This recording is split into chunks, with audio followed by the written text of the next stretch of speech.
शरद पवार म्हणजे राष्ट्रध्वज. संभाजी भिडेंनी पवारांबाबत एक वादग्रस्त विधान केलंय. पवारांबाबत बोलताना भिडेंची जीभ घसरली आहे. शेलक्या शब्दामध्ये भिडेंनी पवारांवर टीका केलेली आहे.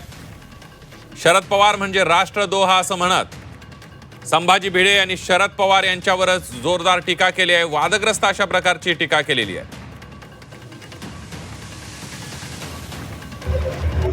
केवळ मत्सरग्रस्त इतकंच तुझं वर्णन करता येईल, मग जास्त करता येणार.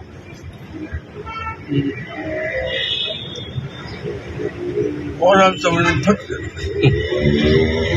देशद्रोह श्रीराम पवार त्यांच्या अतिवंत देशद्रोह बदमाश बदमाश महाराष्ट्राला देशाला लागलेली कीड आहे. राज्यात नाही असली कीड. मोठी मोठे गिळगा वाटत नाही, कीड लागली लवासाची काढून टाकू.